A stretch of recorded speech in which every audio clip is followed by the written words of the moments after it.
For months now, I've been very hesitant on whether or not to make this video because every time that I finally decide to write the script of the video, I get a notification, trending post in Twitter, new random YouTuber cancelled again. So, a series of events, especially in the commentary or Minecraft community, led this to be just my last straw.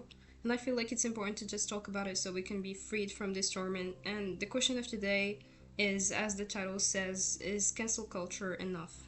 Anything to fucking lose because your life might be down the fucking drain, but I still have quite a lot that I would like to fucking give. Before I start, trigger warning, this video will contain mentions of abuse. If you haven't been informed about the situation of Wilbursuit, a few months ago a very popular Twitch streamer and former member of the SMP was accused of abusing his girlfriend, and then whole Twitter sent him hate and death threats, and he had to come out with his fake apology, which isn't even an apology, it's just a pointless, empty statement. And then he disappears, I think 3 months, and only to show up again and post a story saying how he doesn't give a shit and he's going on tour in Australia. And as of right now, he is going on tour in Australia. So, the reason why Wilbur felt like it was okay to just continue his life like he did nothing is because of the Wilbur support squad. If you're on Twitter, you know what I'm talking about, but it's basically like people advocating and defending him, saying he did nothing wrong and that they do not trust the allegations just because of their parasocial relationship with him, which is insane to me. And this seems to be a common theme in the commentary or Minecraft community. Someone gets exposed for literally a crime but gets the right to just continue and have their platform. Like, why is this even a discussion in the first place? I don't know. Another recent example is Cody Ko. He recently got exposed for having a relationship with 17-year-old Tana Monjo, allegedly. And let's go and check his channel and see if he maybe addressed it and talked about it. No, he did not. No, he did not, because why would he? He has such a loyal fan base that would defend him no matter what. If you went to check his YouTube comments, most of them are positive. Most of them probably doesn't even know that this happened.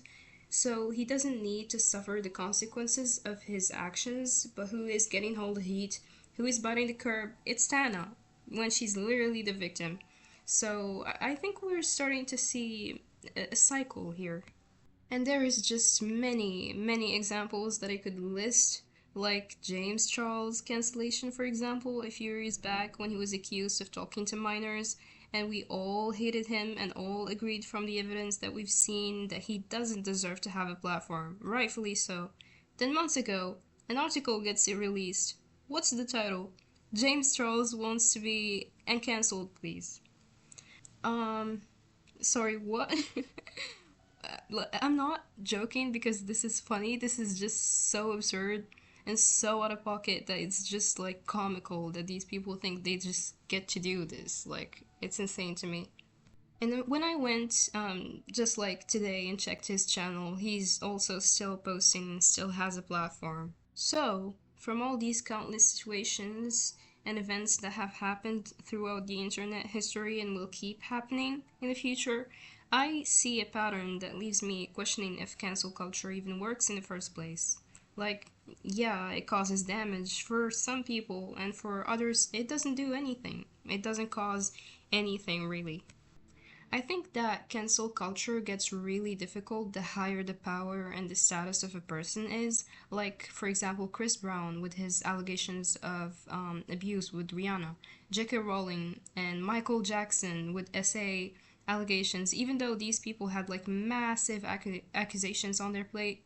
And if we project the same belief on these people that we follow on the internet every day, whether it's like an influencer or a streamer or a YouTuber, the higher their following is, the harder it is to bring them down. The same case with Cody Ko or James Charles and many other people.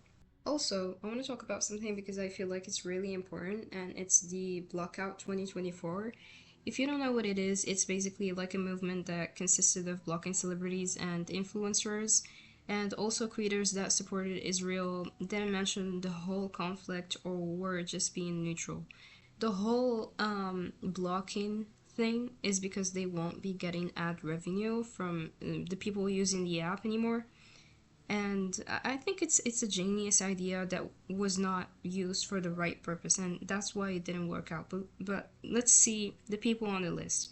It started because of Hailey Bailey and her infamous "Let Them Eat Cake" video, and the most known celebrities in the blackout list were, for example, of course, Hailey Bailey and Zendaya, Beyonce, Selena Gomez, Drake, Justin Bieber, the whole Kardashian family, and Taylor Swift, etc.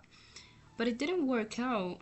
Maybe a little bit because Lizzo spoke out. She did a GoFundMe video, and celebrities started doing the bare minimum and sharing stories or donation links. But no one barely speaks about it now in TikTok or Instagram because people aren't aware of the reason the blockout was made in the first place.